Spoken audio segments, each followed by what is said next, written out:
Trust me, you are not alone. It seems like it was just yesterday that the thought of editing a photo was something that caused me anxiety and left me a bit puzzled, honestly.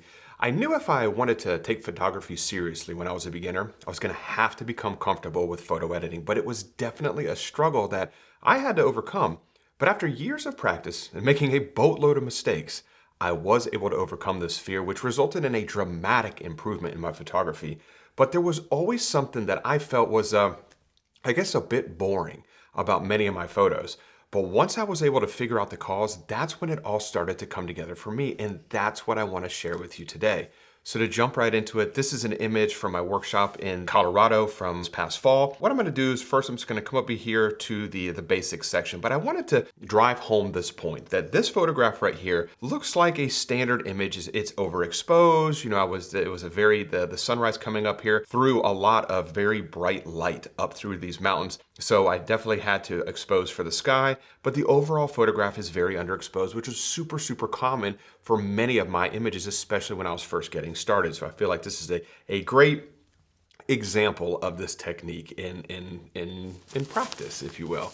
So if you think about it, photography, it's a two-dimensional art form that is meant to replicate the three-dimensional world that we live in. So a photograph really has no three-dimensional depth to it. If you were to hold a print or hold a Polaroid in your hand, it is two-dimensional, but it is meant to capture the three-dimensional world that we live in. That's a very important part of this video that I want you to kind of keep in the back of your mind as we go throughout this. So this image right now looks very, very flat. So what I'm gonna do is let's just hold on the Shift key and just let Lightroom do some of these automatic adjustments on each one of these sliders just for the sake of speeding up things. Let's make a couple little bit of refinements here. I'm gonna bring the black point up a little bit. I don't want the highlights to be crushed down quite that far. And I don't want the exposure brought up that much either because I'm gonna do something a little bit better in just a moment. And I think let's add just a little bit more contrast here. I'm gonna bring down the clarity like I often do in all of my photos, bring up the texture just a little bit. And the white balance, I want to warm this up quite a bit actually. Something maybe in the 8,000 range there. Might come back and make a few changes to this later on, but I feel like this is a good starting off point right here. So as you can tell, the photograph is much more visible now. So we kind of have a more balanced palette to work with. We can actually see what we're working with here. But as you can tell, the image looks very flat. The lighting is pretty much the same all throughout this overall photograph. Everything down here looks like muted flat lighting and everything up here looks like very bright light. So it kind of is lacking something. And this is what I was saying earlier.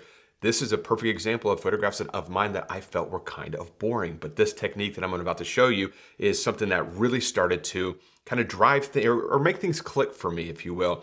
So if you think about this, the human eye naturally goes towards the brightest areas of a photograph. So if you were to close your eyes and look at any of your images, more than likely, the very first thing you're gonna notice is gonna be the brighter areas of the scene. So keep in mind, photography is a two-dimensional art form meant to replicate the three-dimensional world we live in, and the human eye naturally goes towards the brightest areas of an image first. So by using that idea, you can really drive home, or you can dictate where the viewer's eye goes in your photograph by making certain areas of your image a little bit brighter. And it's also going to add more dimension to your photograph as well. So the first thing I'm gonna do is I'm gonna come up here and I'm gonna select a radial gradient and I'm gonna draw a radius around this hut here in the center because this is the most important part of the scene. Every time I was composing this photograph, I was making all kinds of different changes, but it was all predicated on where this hut was in conjunction with these trees and this V shape, but everything was pretty much focused around where this hut was in my scene. So I want to make sure that that is very visible. I don't want that area to be lost. I'm going to bring up the shadows a little bit. I'm going to bring down the highlights just a touch. I often like to do that whenever I bring up exposure a fair amount in a certain area. I like to bring down the highlights just a touch in case there's certain areas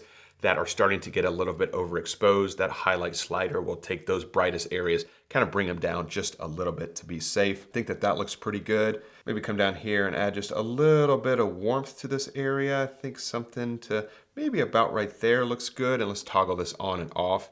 And we might make some adjustments to that later. I think I'm gonna bring it up just a little bit more to a point right there. Now I'm gonna come up here to create new mask. Let's come down to a linear gradient, and I'm gonna draw a linear gradient across the entire foreground all the way up to the hut. And now we're gonna do the opposite. We're gonna darken this area a fair amount to about right here maybe.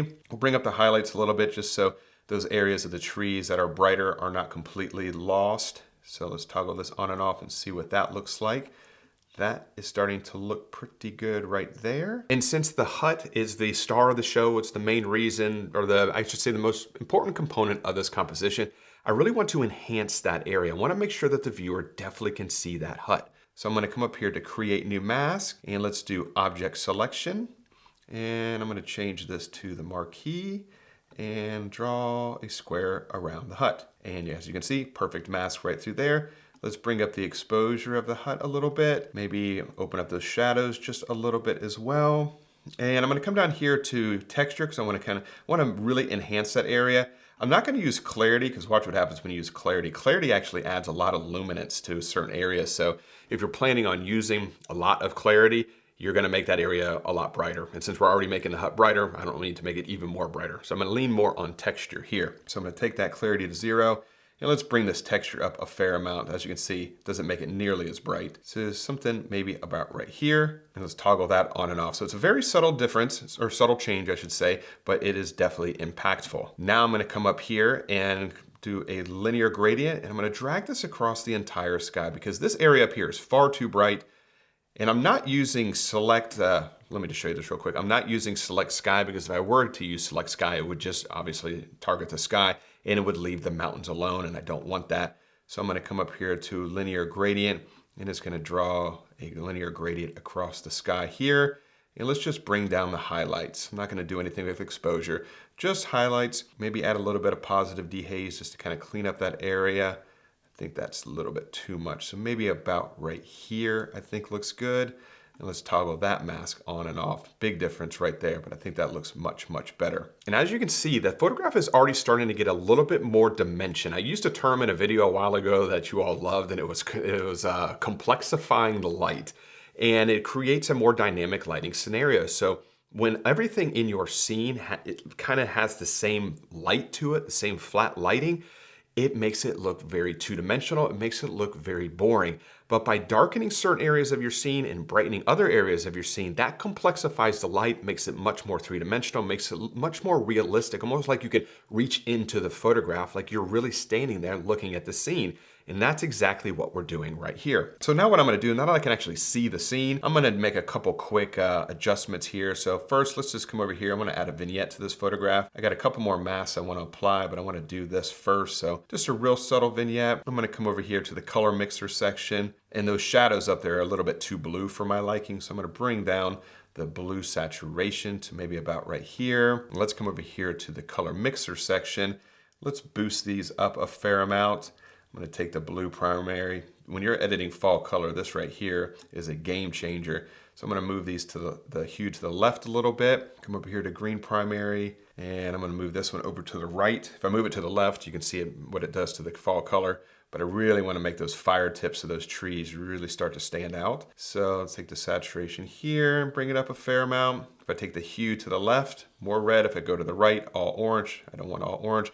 I want red. So I think that looks good there. Definitely looks a little bit overdone. So now I'm going to come up to the basics section. And since vibrance targets the brighter colors in a scene more than the more muted colors, I'm going to use negative vibrance here. And I'm going to bring this down to maybe about somewhere right around there. I think looks pretty good. I'm going to add a quick tone curve here. I'm going to fade the black tones just a little bit, bring down those darker midtones, and brighten up the brighter midtones to a point right there.